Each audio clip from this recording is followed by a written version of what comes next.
Mileage সুবিধা পুনর্বহাল দাবিতে কর্মবিরতিতে রেলের রানিং স্টাফরা সারা দেশে ট্রেন চলাচল বন্ধ, যাত্রী দুর্ভোগ চরমে।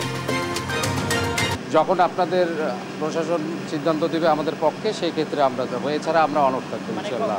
আমাদের 12টার পর থেকে 100% কর্মবিরতি পালন করার জন্য নির্দেশ দেওয়া হয়েছে। প্রভিসির পদত্যাগ, নিউ মার্কেট থানার ওসিকে প্রত্যাহারের দাবিতে অনড় শিক্ষার্থীরা, সরকারকে 24 ঘন্টা আলটিমেটাম মাদ্রাসা শিক্ষকদের। নৌপথের অঘোষিত মাফিয়া কার্গো চালক শাহ আলম, 36 বছর ধরে জিমনি শ্রমিক ফেডারেশন চাঁদাবাজিতে শত কোটি টাকা সম্পদ। আওয়ামী আধিপত্যে পুরান ঢাকার আলাউদ্দিন সুইট মিল দখল করে মারুফ, এক যুগের লড়াই ও স্বত্বাধিকার ফিরে পায়নি প্রকৃত মালিক। চিঠিপত্রগুলি কয়েকটা জায়গায় আমরা দেওয়ার পরও আমাদের সাথে কোনো রকমের যোগাযোগ তো হয়ই নেই, আর আশানুরূপ কোনো ফল আমি ওখান থেকে পাইনি। কুষ্টিয়ার জিকে সেচ প্রকল্পের বেহাল দশা, নষ্ট পাম্প ও খাল দখলের সেচ বন্ধ, 2 জেলায় হুমকির মুখে ফসল উৎপাদন। সরকারি পানি পালে আমাদের খরচ কম হয়, আর যদি আমরা তেল খরচ করি, পানি দিয়ে মেশিন দিয়ে তুলি ওই আবাদ করি, তাহলে তো খরচ বেশি হয়। না, আমরা গতবার পাইনি, তাতে আমাদের ধান আবাদ করি, তাই আমরা আবাদ করতে পারিনি।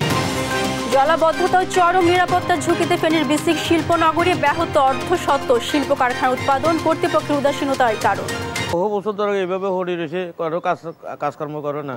ওখানে কিনে কোনো মানে যদি এখানেও যদি আগুন টাগুন লাগে, কিন্তু ফায়ার সার্ভিসে কোনো নিতে কেউ কোনো মাথা ঘামায় না।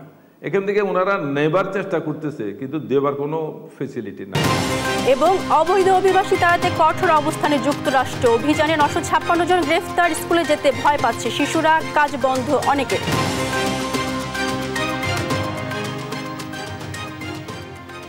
দর্শক শুভ সকাল, দেখছিলেন সংবাদ শিরোনামগুলো। সংবাদ সকাল আপনাদের সাথে আছি আমি মারজানা শুক্তি। জানাবো বিস্তারিত।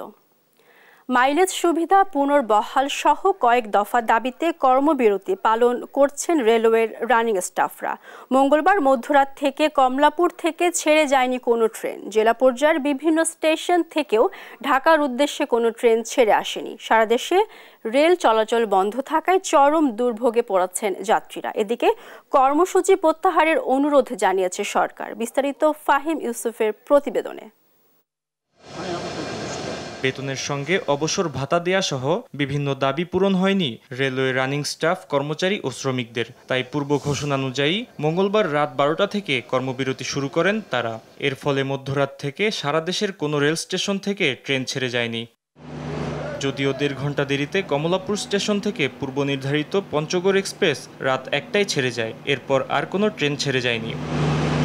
মূল বেতনের সঙ্গে রানিং অ্যালাউন্স, অতিরিক্ত কর্মঘণ্টার জন্য দূরত্ব অনুযায়ী বিশেষ আর্থিক সুবিধা এবং আনুতোষিক সুবিধাসহ নানা দাবি পূরণ না হওয়ায় এ কর্মবিরতি বলে জানান আন্দোলনকারীরা। আমাদের কথা যে আমাদের রেল সিস্টেম থেকে যেটা আমাদের যে সুযোগ সুবিধাগুলো দিয়ে আসছে, আমরা যেটা দেখে আমরা আসছি, কাজ করতেছি, আমাদের পূর্বপুরুষরা পেয়ে গেছে, আমরাও পেয়ে আসছি। এখন যারা যেটা কাটেল করতেছে, সেই কাটেলের বিপক্ষে আমাদের অবস্থান। এদিকে রেল চলাচল বন্ধ থাকায় চরম ভোগান্তিতে পড়েছেন যাত্রীরা। আমরা এখানে আসার পর যেহেতু জানলাম, সেহেতু আমরা এখানে সাধারণ যাত্রী যারা আছি, আমরা অত্যন্তভাবেই একদম একটা বিড়ম্বনার মধ্যে পড়ে গেছি। বলা নেই কনে হঠাৎ দেখি কর্মবিরতি, যে জন্য আসলে একেবারে বিশাল বিড়ম্বনায় পড়তে হচ্ছে। সারা দেশের মতো চট্টগ্রাম, রাজশাহী, খুলনা, ময়মনসিংহ থেকেও মধ্যরাত থেকে ছেড়ে যায়নি কোনো ট্রেন। ভোগান্তিতে যাত্রীরা। আইসা দেখি যে না, কর্মবিরতি, ট্রেন চলতেছে না। এইভাবে আমরা যাত্রীরা ট্রেনের সকল দিক দিয়েই সাফার করতেছি। চাকরি করি জামালপুর পৌরসভা মাস্টার রুটে। এখন আমি যাইতে পারতেছি না, কয়েক টাকা বেতন পাই, কিন্তু আমরা এটা যাই কি করি এখন। এদিকে কর্মবিরতি প্রত্যাহারের আহ্বান জানিয়েছে সরকার। 2022 সালের জানুয়ারিতে অর্থ মন্ত্রণালয় থেকে রানিং স্টাফদের এই মাইলেজ সুবিধা বাতিল করা হয়। ফাহিম ইউসুফ, দেশ টিভি, ঢাকা। দর্শক, রেলওয়ের রানিং স্টাফদের কর্মবিরতির খবর সংগ্রহে কাজ করছেন আমাদের সহকর্মীরা। ঢাকা, গাজীপুর ও ব্রাহ্মণবাড়িয়ার পরিস্থিতি জানাতে সরাসরি যুক্ত হচ্ছেন AH হিমেল, M নজরুল ইসলাম ও মেহেদিনুর পরশ। প্রথমে যাচ্ছে হিমেলের কাছে। হিমেল, কর্মবিরতির কারণে কি প্রভাব দেখছেন, আর স্টাফ ও সাধারণ যাত্রী আসলে কি বলছেন আমাদের জানাবেন। জি, আমি এই মুহূর্তে আছি কমলাপুর রেলওয়ে স্টেশনে। এখানে যে সারা দেশে যে আজকে থেকে যে স্টাফদের কর্মবিরতি শুরু করেছে, তাদের যে আগের পূর্ব নির্ধারিত যে যে কর্মসূচি ছিল, সেই কর্মসূচির প্রেক্ষিতে কিন্তু কমলাপুর রেলওয়ে স্টেশন থেকে শুরু করে সারা বাংলাদেশে যে রেল যোগাযোগ, সেই যোগাযোগের যে রানিং স্টাফরা আছেন তারা কিন্তু কর্মবিরতির ঘোষণা দিয়েছেন এবং তারা কিন্তু আজকে থেকে সেই কর্মবিরতি তারা শুরু করেছেন। অর্থাৎ আমি যদি বলি রাত 12টার পর থেকে, অর্থাৎ 12টার পূর্ব পর্যন্ত যে ট্রেনগুলো ছিল সেগুলো তারা যাত্রীরা যেতে পেরেছে এবং 12টার পর থেকে যে ট্রেনগুলো ছিল, অর্থাৎ ভোর 4টা এবং সকাল থেকে যে ট্রেনগুলো কমলাপুর থেকে ছেড়ে যাওয়ার কথা ছিল সেই ট্রেনগুলো কিন্তু ছেড়ে যায়নি। আর আমরা হচ্ছে কি এখানকার যে টিকিট কাউন্টার কর্তৃপক্ষের সাথে কথা বলার চেষ্টা করেছি, তাদেরকে আমরা আসলে তাদের সাথে যোগাযোগ করতে পারিনি এবং কোনো রকম টিকিটও দেওয়া হচ্ছে না। আপনারা দেখতেই পাচ্ছেন এইমাত্র একটি ট্রেন এসে পৌঁছেছে, কিন্তু কমলাপুর থেকে কোনো ট্রেন কিন্তু রাত 12টার পর থেকে কিন্তু কোনো ট্রেন ছেড়ে যায়নি। আর এইখানে যাত্রীদের সাথে আমি কথা বলার চেষ্টা করেছি, অনেকে বলছেন যে তারা আসলে এই কর্মবিরতির বিষয়টি আসলে অবগত না, যার কারণে হচ্ছে তারা এখন খুব ভোগান্তিতে পড়েছে এবং এখানকার যে পরিস্থিতি আমি দেখতে পাচ্ছি, অনেক যাত্রী এসে তাদের গন্তব্যস্থল থেকে কমলাপুর থেকে তাদের গন্তব্যস্থলে যাওয়ার জন্য তারা যে স্টেশনে এসেছিলেন তারা কিন্তু অনেকেই ফিরে গিয়েছেন, অনেকে এখনও অপেক্ষা করছেন এবং সবচেয়ে বড় দুর্ভোগের বিষয় তারা যেটি জানিয়েছেন, যাত্রীরা যেটি জানিয়েছেন সেটি হলো যে তারা এখনও নিশ্চিত নন যে আসলে কখন এই কর্মবিরতি শেষ হবে। এই বিষয়ে তারা আসলে নিশ্চিত নন, সেই ব্যাপারে আসলে তারা অনেক শঙ্কা বোধ করছে। কমলাপুর রেল স্টেশনে এই ছিল কমলাপুর রেল স্টেশনের যে চিত্র, সেই চিত্র থেকে এই পর্যন্ত ছিল আমার কাছে সর্বশেষ। আমি এখন চলে যাব গাজীপুর আমাদের আরেক সহকর্মী নজরুল ইসলাম ওনার কাছে।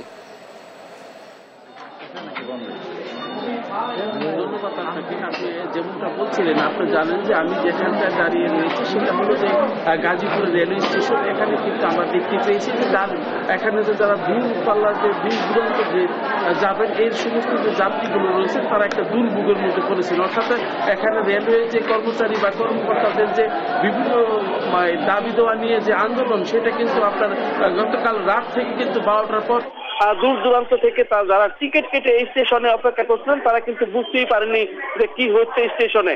এখন কিন্তু আমরা যেটা দেখতে পেয়েছি, এখানে কিন্তু আপনার দূরপাল্লা অর্থাৎ পাবনা, সিরাজগঞ্জ এই সমস্ত যে মানুষগুলো রয়েছেন এখানে স্টেশনে তারা কিন্তু বিপাকে পড়েছেন, তারা কিন্তু টিকিট কেটে বসে রয়েছেন। এবং এই সমস্ত যদি আমি একটু দেখাতে চাই আপনাকে, যে এখানে আমি যেখানটায় দাঁড়িয়ে রয়েছি সেখানটায় কিন্তু আপনার এখানে যে সাধারণ যে মানুষ রয়েছেন তারা কিন্তু এখানে অপেক্ষা করছেন। অর্থাৎ এই রেলওয়ে স্টেশনে কিন্তু আমরা কথা বলেছিলাম স্টেশন মাস্টারের সাথে, উনি যেটা জানিয়েছে যে এখানে কিন্তু রাত্রে 12টার পর থেকে মানে সাধারণ যে যাত্রী রয়েছে এবং তারা কিন্তু এখানে অপেক্ষা করছেন এবং ট্রেনের অপেক্ষা করছেন। তারা বুঝে ওঠার আগেই যে আন্দোলন সেটা কিন্তু এখানে পালিত হচ্ছে এবং আপনারা জানেন যে সব ধরনের গাজীপুর থেকে সব ধরনের ট্রেন যে সার্ভিস সেটা কিন্তু বন্ধ রয়েছে এবং সাধারণ মানুষ কিন্তু এখনো আমরা দেখেছি যে ছোট ছোট বাচ্চা এবং ছেলে মেয়েদের নিয়ে কিন্তু বিপাকে পড়েছেন। এখানে কিন্তু তারা অবস্থান নিয়েছেন এবং কখন ট্রেন ছাড়বে সেটা কিন্তু তারা জানার চেষ্টা করছেন। এবং আমরাও দেখেছি যে স্টেশনে সাধারণ যে যাত্রী রয়েছে তাদের ভিড় কিন্তু আমরা লক্ষ্য করেছি। আমি যদি একটু দেখাতে চাই আপনাকে, যে এখানে কিন্তু শত শত মানুষ কিন্তু ট্রেনের অপেক্ষায় রয়েছে। অর্থাৎ এখানে পাবনা, সিরাজগঞ্জ বা উত্তরবঙ্গে যারা যাবেন তারা কিন্তু 3 দিন আগেই টিকিট কেটেছিলেন, কিন্তু তাদেরকে বিনা নোটিশে আজকে এসে জানতে পেরেছেন যে এখানে ট্রেন চলাচল বন্ধ রয়েছে। তারপরেও কিন্তু টিকিট কাউন্টারগুলোতে মানুষের উচ্চ করা ভিড় লক্ষ্য করা যাচ্ছে। তো আপনি জানেন যে রেলওয়ে কর্মকর্তাদের নানা দাবি দেওয়া নিয়ে কিন্তু তারা গতকাল রাত রাত থেকে কিন্তু ট্রেন যে সার্ভিস রয়েছে সেটা কিন্তু বন্ধ রেখেছেন। তো এখানে জয়দেবপুর রেলওয়ে স্টেশনে কিন্তু আমরা দেখতে পেয়েছি তারা কিন্তু সাধারণ যে যাত্রী রয়েছেন তারা কিন্তু দুর্ভোগের মধ্যে আছেন।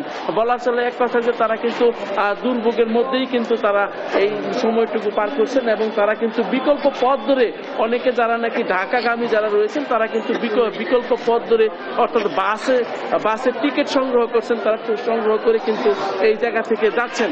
তো এখানে কিন্তু একটি গাজীপুরে আমরা জানার চেষ্টা করেছিলাম, তারা স্টেশন মাস্টার বা কর্তৃপক্ষ যেটা জানিয়েছে যে বিভিন্ন সময়ে যে রেলওয়ে চাকরি করলে যে সুযোগ সুবিধাগুলো হঠাৎ করে কিন্তু কর্তৃপক্ষ সেই সুযোগ সুবিধাগুলো বঞ্চিত করে দেওয়ার ফলেই কিন্তু তারা এই আন্দোলনে ডাক দিয়েছেন এবং সাধারণ মানুষ যেটা জানিয়েছেন যে এই আন্দোলন দ্রুত সময়ের মধ্যে প্রত্যাহার করে নেওয়ার জন্য কিন্তু সাধারণ মানুষও দাবি জানিয়েছেন। তো সবকিছু মিলে কিন্তু গাজীপুরের যে আপনার স্টেশনগুলোতে এখনো কিন্তু মানুষের একটা দুর্ভোগের জায়গায় পরিণত হয়েছে। এখানে কিন্তু আমরা সব ধরনের মানুষকে আমরা দেখতে পেয়েছি যেখানে কিন্তু তারা অপেক্ষা করছেন এবং তারা কিন্তু দূর দূরান্ত যাওয়ার জন্য যে অপেক্ষা সেটা কিন্তু তারা করছেন। তো এইভাবেই কিন্তু গাজীপুরের রেলওয়ে স্টেশনে আমরা দেখেছি যেখানে শত শত যাত্রী কিন্তু আটকা পড়ে রয়েছেন এবং তারা বিভিন্ন গন্তব্য এবং দূর দূরান্ত যাবেন এটা নিয়েই কিন্তু তারা মানে ব্যস্ত রয়েছেন কিভাবে এখান থেকে যাওয়া যায় এবং দুশ্চিন্তায় তারা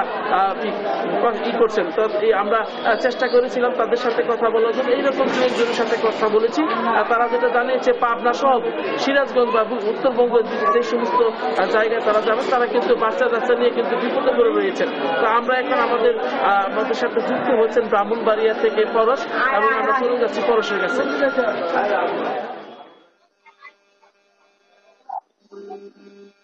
হ্যাঁ নজরুল, আপনাকে জানিয়ে রাখি রেলপথে দেশের পূর্বাঞ্চলের অন্যতম প্রবেশদ্বার বলা হয়ে থাকে ব্রাহ্মণবাড়িয়াকে। এই রেলপথ দিয়ে প্রতিদিন আন্তনগর মেল কমিউটার ট্রেন সহ 14 জোড়া ট্রেন চলাচল করে। ব্রাহ্মণবাড়িয়া থেকে ঢাকা, চট্টগ্রাম, নোয়াখালী, ফেনী, কুমিল্লা সহ প্রতিদিন বিপুল সংখ্যক যাত্রীরা কিন্তু এখানে এই রোড দিয়ে যাতায়াত করে থাকেন। তো গত মধ্যরাত থেকে বাংলাদেশ রেলওয়ে ট্রেনের রানিং স্টাফদের কর্মবিরতি চলছে। এর ফলে রেলপথে সব ধরনের ট্রেন চলাচল কিন্তু বন্ধ রয়েছে। ফলে কিন্তু যে রেলের যে যাত্রীরা রয়েছে তারা কিন্তু অনেকটা বিপাকে পড়েছেন। বিশেষ করে ব্রাহ্মণবাড়িয়া থেকে ঢাকা, চট্টগ্রাম সহ দেশের বিভিন্ন অঞ্চলে যেসব যাত্রীরা যাতায়াত করে থাকেন তারা কিন্তু এখানে এসে ফের বসে আছে, তারা কিন্তু একটা চরম দুর্ভোগে পড়েছে। আমি এখন যে দাঁড়িয়ে আছি ব্রাহ্মণবাড়িয়া রেল স্টেশনে, এই রেল স্টেশনের চিত্র দিয়ে একটু দেখাতে চাই যে ব্রাহ্মণবাড়িয়া রেল স্টেশনে সকাল থেকে কিন্তু যেসব যাত্রীরা দেশের বিভিন্ন অঞ্চলে যাতায়াত করবেন তারা কিন্তু এখানে এসে ট্রেন চলাচল বন্ধ থাকার কারণে তারা একটা বিভাগের মধ্যে পড়েছেন। এছাড়াও যে তারা অনেকে জান না যে ট্রেনের রানিং স্টাফদের যে ধর্মঘট চলছে, তারা সকালে এসে যে বিভিন্ন কাউন্টার এসে তারা টিকিট সংগ্রহ, গতকাল থেকে কিন্তু তারা টিকিট সংগ্রহ করেছিলেন। সংগ্রহ করার পরে থেকে তারা এখানে এসে বসে আছেন যে কবে ট্রেন ছাড়বে। এছাড়া আমি যদি বলে থাকি ব্রাহ্মণবাড়িয়ার সাথে যে ঢাকার যে যোগাযোগ কিন্তু রেলপথে খুবই একটি কম সময়, যে বিকল্প পথে যেতে 4 থেকে 5 ঘন্টা সময় লাগে আর ট্রেনে যেতে 1.5 থেকে প্রায় 2 ঘন্টার মতো সময় লাগে। তারা কিন্তু এই ট্রেন পথ থেকে কিন্তু বেছে নিয়েছিলেন। কিন্তু এই যে ট্রেন চলাচল বন্ধ থাকার পরে তারা একটা বিপাকে পড়ে রয়েছেন। এই যে আপনারা দেখতে পাচ্ছেন যে রেল স্টেশনের প্ল্যাটফর্মের সামনে যে অসংখ্য যাত্রী কিন্তু এখানে এসে ভিড় করছেন, তারা বসে আছেন, অপেক্ষায় আছেন যে ট্রেন চলাচল কবে শুরু হবে। তো ট্রেনের রেলওয়ে রানিং স্টাফদের কর্মবিরতি নিয়ে এ ছিল আমার কাছে সর্বশেষ। আপনাদের ধন্যবাদ। দর্শক, ঢাকা, গাজীপুর এবং ব্রাহ্মণবাড়িয়া থেকে যুক্ত ছিলেন আমাদের সহকর্মীরা। 7 কলেজের শিক্ষার্থীদের দাবি অনুযায়ী আর ঢাকা বিশ্ববিদ্যালয়ের অধীনে থাকছে না 7 কলেজ, এমনকি জাতীয় বিশ্ববিদ্যালয়ের অধীনেও থাকবে না বলে জানান ঢাকা কলেজের অধ্যক্ষ। তবে কিভাবে চলবে 7 কলেজের ভর্তি কার্যক্রম সহ প্রশাসনিক কার্যক্রম সে বিষয়ে সিদ্ধান্ত নেবে মন্ত্রণালয়ের উচ্চ কমিটি। আর শিক্ষার্থীরা বলছেন 6 দফা দাবির 5টি মানা হয়নি, তাই ঢাকা বিশ্ববিদ্যালয়ের উপাচার্যের পদত্যাগ সহ বাকি দাবিগুলো মানা হলে নিউ মার্কেট থানা ঘেরাও সহ কয়েকটি কর্মসূচি ঘোষণা করেন। বিস্তারিত নিয়াজ মোর্শেদের প্রতিবেদনে। রোববার মধ্যরাতে হঠাৎ উত্তপ্ত হয়ে পড়ে ঢাকা বিশ্ববিদ্যালয় এলাকা। ঢাকা বিশ্ববিদ্যালয়ের অধিভুক্ত থেকে 7 কলেজকে মুক্ত করা সহ 6 দফা দাবি নিয়ে আন্দোলনে নামে ঢাকা কলেজের শিক্ষার্থীরা। উদ্ভূত পরিস্থিতিতে দাবি মানার জন্য সোমবার 4 ঘন্টার আলটিমেটাম দেয় শিক্ষার্থীরা। সময় শেষের আগেই ঘোষণা আসে ঢাকা বিশ্ববিদ্যালয়ের অধীনে আর থাকছে না 7 কলেজ, কিন্তু তারপরও ঢাকা কলেজের শিক্ষার্থীরা মেনে নেয়নি। অধ্যক্ষের সঙ্গে প্রায় 1 ঘন্টার বৈঠক শেষে শিক্ষার্থীরা জানান 6 দফা দাবির 5টি মানা হয়নি। এ সময় ঢাকা বিশ্ববিদ্যালয়ের উপাচার্যকে বহিষ্কার, নিউ মার্কেট থানার ওসিকে প্রত্যাহার সহ 5 দফা মানতে 24 ঘন্টার আলটিমেটাম দেন শিক্ষার্থীরা। দাবি না মানলে নিউ মার্কেট থানা ঘেরাওয়ের হুঁশিয়ারি দেন তারা। আমাদের এখনো 5টি দাবি বাকি আছে। এই দাবিগুলো মেনে নেওয়ার জন্য এখনো কোনো প্রক্রিয়া কর্তৃপক্ষের পক্ষ থেকে অনুসরণ করা হয়নি। এই দাবিগুলো যদি মেনে না নেওয়া হয় আগামী 24 ঘন্টার মধ্যে, তাহলে আমরা নিউ মার্কেট থানা ঘেরাও কর্মসূচি ঘোষণা করলাম। দাবি না মানা পর্যন্ত কর্মসূচি অব্যাহত থাকবে বলেও জানান শিক্ষার্থীরা। নিয়াজ মোরশেদ, দেশ টিভি, ঢাকা। এদিকে 6 দফা থেকে 1 দফা স্বতন্ত্র ইবতেদায়ী মাদ্রাসা জাতীয়করণে সরকারকে আজ দুপুর 2টা পর্যন্ত আলটিমেটাম দিয়েছে ইবতেদায়ী শিক্ষকরা। নির্ধারিত সময় দাবি না মানলে স্বরাষ্ট্র মন্ত্রণালয় ঘেরাওয়ের হুঁশিয়ারি দেন তারা। রোববার কর্মসূচির পর সোমবারও শাহবাগের জাতীয় জাদুঘর সংলগ্ন এলাকায় অবস্থান নিয়ে দাবি আদায়ে 24 ঘন্টার সময় বেঁধে দেন তারা। দাবি আদায়ে তীব্র শীত উপেক্ষা করে রাতভর শাহবাগে অবস্থান করেন শিক্ষকরা। এর আগে রোববার প্রধান উপদেষ্টার কার্যালয়ে স্মারকলিপি জমা দিতে গিয়ে জাতীয় জাদুঘরের সামনে পুলিশের বাধার মুখে পড়েন শিক্ষকরা। এ সময় তাদের কাঁদানে গ্যাস ও জল কামান থেকে পানি ছুড়ে ছত্রভঙ্গ করে দেয় পুলিশ। রেজিস্ট্রেশন প্রাপ্ত সকল স্বতন্ত্র ইবতেদায়ী মাদ্রাসা সরকারি প্রাইমারি নয় জাতীয়করণের দাবি। 1 দফায় 1 দাবি আমাদের জাতীয়করণ করতে হবে। আমরা এটা আমাদের ন্যায্য দাবি। স্মারকলিপি দিয়েছি, দেখিয়েছি যে উপদেষ্টা লিখেছে যে অবশ্যই বাস্তবায়ন করা হবে। সরকারি অফিসের তথ্য মোতাবেকই আমরা আমাদের সংখ্যা দাঁড়ায় 12,000-এর অধিক। আমরা সেই 12,000-এর অধিক প্রতিষ্ঠানে আমরা জাতীয়করণ ঘোষণা চাই। দর্শক, শাহবাগ মোড়ে রয়েছেন সহকর্মী হাসান মাহমুদ। সেখানকার পরিস্থিতি জানাতে সরাসরি যুক্ত হচ্ছেন তিনি। হাসান, দাবি আদায়ের বিষয়ে মাদ্রাসার শিক্ষকরা কি বলছেন? তারা কোনো প্রতিশ্রুতি পেয়েছেন কিনা আমাদের জানাবেন।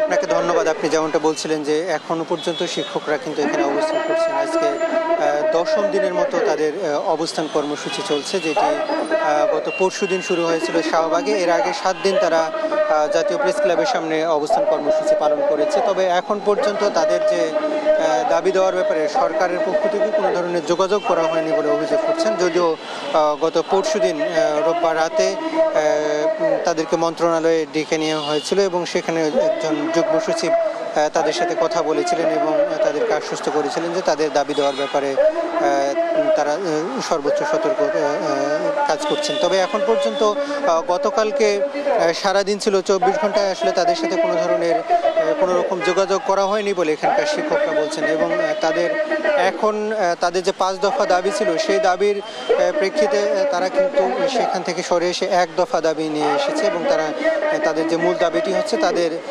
চাকরি জাতীয়করণ করতে হবে এবং মাদ্রাসা যেসব স্বতন্ত্র ইবতেদায়ী মাদ্রাসা সেগুলোকে সরকারের অধীনে বেতন ভাতা দিয়ে অন্যান্য সব সুবিধা তাদেরকে প্রদান করতে হবে, এটি কিন্তু দাবি করছেন। এবং তারা দাবি করছেন যে অনেকেই 15-20 বছর ধরে আসলে একটা প্রতিষ্ঠান চালাচ্ছেন, সেখানে সরকারি কোনো ধরনের অনুদান বা সহায়তা তারা পাচ্ছেন না এবং তারা ব্যক্তিগত খরচে এইসব প্রতিষ্ঠানগুলো চালাচ্ছেন এবং সেখানে তারা অনেকেই মানবেতর জীবনযাপন করছেন। এবং যেসব দাতা সংস্থা কিংবা সাধারণ মানুষ অর্থ দিয়ে এইসব প্রতিষ্ঠান চালাতেন তারাও কিন্তু অনেক সময় মুখ ফিরিয়ে নিয়েছে। ফলে অন্যান্য সাধারণ রেসের সাথে, অর্থাৎ সমকক্ষের যেসব প্রাইমারি শিক্ষা প্রতিষ্ঠান রয়েছে সেগুলোর সাথে কিন্তু তারা কোনোভাবেই কুলিয়ে উঠতে পারছেন না। ফলে তাদের যে শিক্ষা কার্যক্রম সেটি চালাতে গেলে কিন্তু অনেক ব্যাহত হচ্ছে এবং তারা সেভাবে আসলে শিক্ষার্থীও পাচ্ছে না। ফলে নানা জটিলতা কিন্তু এইসব শিক্ষা প্রতিষ্ঠানে এবং তাদের যে 40,000 শিক্ষক রয়েছেন তারা কিন্তু বঞ্চিত হচ্ছেন সমাজের মূল ধারা থেকে এবং তাদের একটা মানবিতর জীবনযাপন করছেন। এবং তারা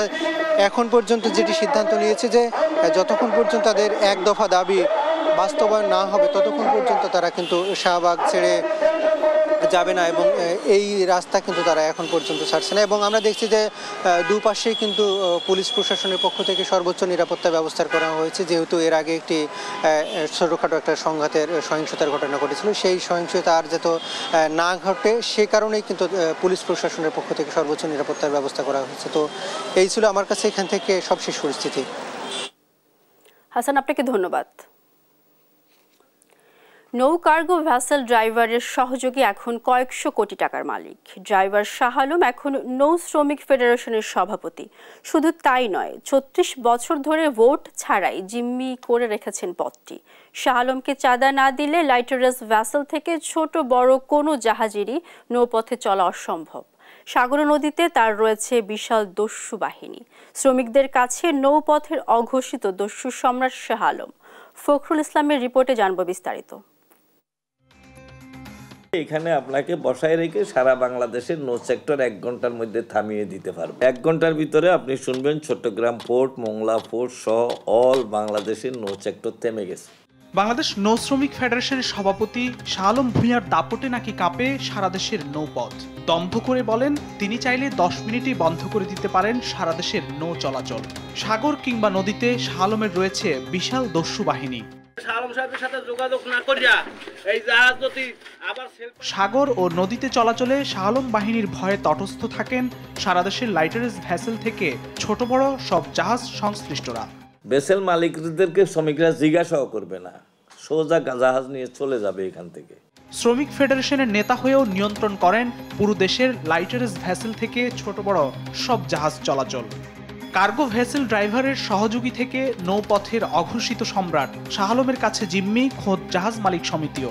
সেই শাহ আলম আজকে এই শাহ আলম, আরেকদিন হয়তো আমি বা আপনি শ্রমিকদের সংগঠনের উপর, তো আমরা সবাই আসলে যোগ্য।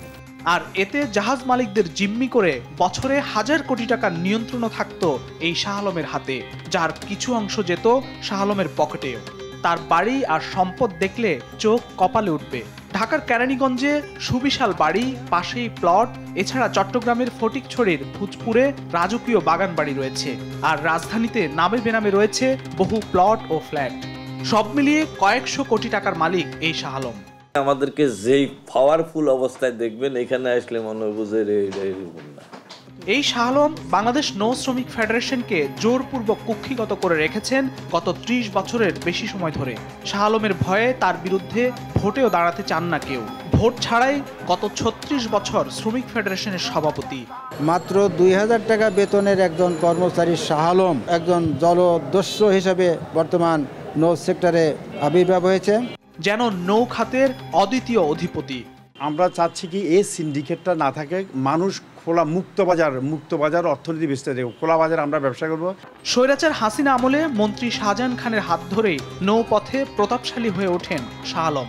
সাগর ও নৌপথে শুরু করেন নৈরাজ্য ও চাঁদাবাজি।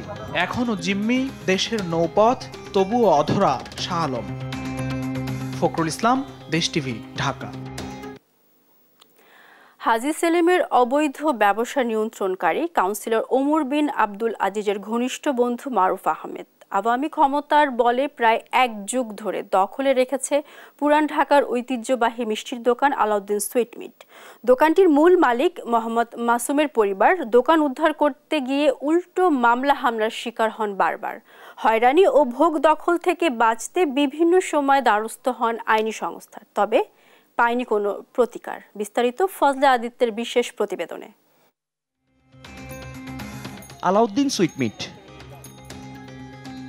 160 বছরের পুরনো এই প্রতিষ্ঠানটি পুরান ঢাকার অন্যতম ঐতিহ্যবাহী মিষ্টান্নের দোকান। সুপরিচিত এই প্রতিষ্ঠানটি ব্যাপক জনপ্রিয় পুরান ঢাকার বাসিন্দাদের কাছে। আলাউদ্দিন সুইটমিট পরিচালনা হয়ে আসছে বংশ পরম্পরায়। গেল 1 যুগের বেশি সময় ধরে শ্বশুরের অসুস্থতার সুযোগ নিয়ে অবৈধভাবে দখলে নেন মারুফ আহমেদ। অভিযোগ রয়েছে পুরান ঢাকার অবৈধ ভোগ দখল সম্রাট হাজী সেলিমের অবৈধ ব্যবসা নিয়ন্ত্রণকারী ওয়ার্ড কাউন্সিলর ওমর বিন আজিজের ঘনিষ্ঠ বন্ধু এই মারুফ আহমেদ। মেয়ে জামাই থেকে উনাকে দেখাশোনার জন্য উনাকে একটু প্রতিষ্ঠানে বসানো হয়েছে। এখান থেকে ওই তামিম কাউন্সিলরকে আনছে, তামিম কাউন্সিলরকে আইনা বসায় রাখতো, হুমকি টুমকি দিত যাতে কেউ ওনাদেরকে ডিস্টার্ব না করে। মারুফ আহমেদ শ্বশুরের দখলকৃত সম্পত্তি হাতে রাখতে ব্যবহার করত আওয়ামী লীগের নেতাদের। আলাউদ্দিন সুইটমিট ভোগ দখলের জন্য বিভিন্ন সময় শ্বশুরবাড়ির লোকজনদের বিরুদ্ধে হয়রানিমূলক মামলা করে যদিও সঠিক তথ্য প্রমাণের অভাবে আদালতে টেকেনি এসব মামলা। তো আমাদের একটা ইনজেনশন মামলা করছে, ইনজেনশন মামলাতে ও কোনো রকমের হাজিরা কোনো কিছু এগুলি করেও নাই, আর এটা আমাদের ফেভারেই আসছে। অভিযোগের বিষয়ে জানতে আলাউদ্দিন সুইট মিটের মালিক দাবি করা মারুফ আহমেদের সাথে যোগাযোগের চেষ্টা করলে ক্যামেরার সামনে আসতে রাজি হননি। যদিও মুঠোফোনে এসব অভিযোগের কোনো সদুত্তর দিতে পারেনি মারুফ। আপনি আমার ভাই লাগেন, আমি আপনাকে একটা কথা বলি যে এইগুলো অ্যাকচুয়ালি করে মাঝখানে কোনো একটা লোক সুবিধা নেওয়ার জন্য বা কেউ এগুলো করাইতেছে। প্রতিষ্ঠানটির ব্যবস্থাপনা পরিষদের সদস্য আলাউদ্দিন টেকওয়ের মালিক এবং আলাউদ্দিন পরিবারের চতুর্থ প্রজন্ম মাহমুদ জানান, মারুফ আহমেদ আলাউদ্দিন সুইট মিটের মালিক নন, শুধুমাত্র প্রতিষ্ঠানটি পরিচালনার দায়িত্বে কাজ করেছেন। তো এই হিসাবে পারিবারিকভাবে ও তো মালিক হয় না, ওনার না, এটা ওনাকে দায়িত্ব দেওয়া হয়েছিল, আমার চাচা অসুস্থ থাকাতে ওনাকে দায়িত্ব দেওয়া হয়েছিল। মারুফ আহমেদের হাত থেকে প্রতিষ্ঠানটি উদ্ধারে পরিবারটি বিভিন্ন আইনি সংস্থার দ্বারস্থ হলেও পায়নি কোনো প্রতিকার। উপরন্তু ডিএমপিতে করা অভিযোগে চকবাজার থানা মনগড়া তদন্ত প্রতিবেদন দিয়েছে বলে অভিযোগ পরিবারের। চিঠিপত্রগুলি কয়েকটা জায়গায় আমরা দেওয়ার পরও আমাদের সাথে কোনো রকমের যোগাযোগ তো হয়ই নেই, আর আশানুরূপ কোনো ফল আমি ওখান থেকে পাইনি। দুর্নীতি দমন কমিশন ও বিভিন্ন গোয়েন্দা সংস্থা থেকে শুরু করে অন্যান্য আইনশৃঙ্খলা বাহিনীর নিকট যে সকল অভিযোগপত্র সংশ্লিষ্ট ব্যক্তির বিরুদ্ধে জমা পড়েছে তা খতিয়ে দেখে দ্রুতই ব্যবস্থা নেবে, এমনটাই প্রত্যাশা ভুক্তভোগী পরিবারের। ফজলে আদিত্য, দেশ টিভি, ঢাকা। ঘন কুয়াশা আর হিমেল হাওয়ায় শীতের প্রকোপ বেড়েছে নওগাঁয়। বিস্তারিত জানাতে যুক্ত হচ্ছেন সহকর্মী কাজী কামাল হোসেন। কামাল, ছিন্নমূল মানুষের জীবনে শীতের কি প্রভাব পড়ছে আমাদের জানাবেন। মারজানা, ছিন্নমূল মানুষের মধ্যে শীতের ব্যাপক প্রভাব পড়েছে। শুরুতেই আপনাকে জানাতে চাই, নওগাঁয় গত 3 দিনের তাপমাত্রা, আজকে নওগাঁয় তাপমাত্রা বিরাজ করছে সকাল 6টায়। নওগাঁর বদলগাছি আবহাওয়া অফিসের তাপমাত্রা হিসাব অনুযায়ী 10.2 ডিগ্রি সেলসিয়াস। গতকাল ছিল এটি 11 ডিগ্রি সেলসিয়াস এবং তার আগের দিন ছিল 8.6 ডিগ্রি সেলসিয়াস। বুঝতে পারছেন যে গত বেশ কদিন থেকেই 10-এর কাছাকাছি তাপমাত্রার পারদ বিরাজ করছে। আর ছিন্নমূল মানুষের কথা যেটা আপনি বলছিলেন, আমি এখন একেবারে বড় মৌসুমে একটা মাঠে দাঁড়িয়ে আছি। এই মাঠের সকাল থেকেই কৃষি শ্রমিকদের মাঠে কাজ করার কথা। এখন প্রায় 9:30 বাজে, এখন পর্যন্ত মাঠে কৃষি শ্রমিকের দেখা একেবারেই পাওয়া যাচ্ছে না। অর্থাৎ প্রচণ্ড ঠান্ডার কারণে শ্রমজীবী মানুষরা মাঠে আসছেন না। বিশেষ করে নেহায়েত যাদের একেবারেই দরকার বা যাদের নিজস্ব জমি, তারা হয়তো দেখতে আসছেন। আর ছিন্নমূল মানুষের কথা যদি বলি, তাহলে বলতে হয় যে নওগাঁয় সকাল থেকে আমি শহরের বেশ কয়েকটি স্পট ঘুরে দেখেছি যে যারা বিভিন্ন ভাসমান শ্রমিক, যারা কাজের সন্ধানে নওগাঁ শহরের তাজের মোড়, মুক্তির মোড়ে যারা এসে বসে থাকেন, তারা অনেকটাই হতাশ হয়ে ফিরে যাচ্ছেন, যারা কাজ না পেয়ে ফিরে যাচ্ছেন। আমি আপনাকে হাসপাতালের তথ্য যদি বলি, নওগাঁয় সদর হাসপাতাল সহ নওগাঁর 11টি উপজেলার সবগুলো হাসপাতালে শীতজনিত রোগীর সংখ্যা ব্যাপক হারে বেড়েছে। বিশেষ করে ঠান্ডাজনিত রোগ, আমাশা, সর্দি, ডায়রিয়া এবং নিউমোনিয়ার রোগীর সংখ্যা যথেষ্ট বেড়েছে। বিশেষ করে ডায়রিয়ার জনিত রোগের সংখ্যা এত বেশি হয়েছে, রোগীদের হাসপাতালে জায়গা দিতে পারছে না এবং ডাক্তারদের বেশ হিমশিম খেতে হচ্ছে। আমি ত্রাণ তৎপরতার কথা যদি বলি, জেলা প্রশাসন এবং জেলা পরিষদ তরফ থেকে ত্রাণ বিতরণ করা হলেও, ত্রাণ হিসেবে শীতের কম্বল বিতরণ করা সেটা পর্যাপ্ত নয় বলে জানিয়েছেন স্থানীয়রা। তো শীত নিয়ে এই ছিল আমার কাছে নওগাঁ থেকে সর্বশেষ তথ্য। মারজানা। কামাল, আপনাকে ধন্যবাদ। কুষ্টিয়ার ভেড়ামারায় অবস্থিত দেশের বৃহৎ গঙ্গা কপোতাক্ষ জিকে সেচ প্রকল্পের বেহাল দশা।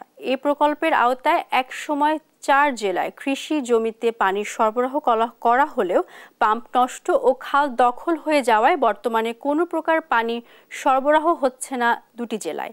এতে দিন দিন কমে আসছে জিকের আওতা, ক্ষতির মুখে পড়েছে হাজার হাজার কৃষক। ইরফান রানার ক্যামেরায় নাহিদ হাসান তিতাসের রিপোর্টে বিস্তারিত জানব।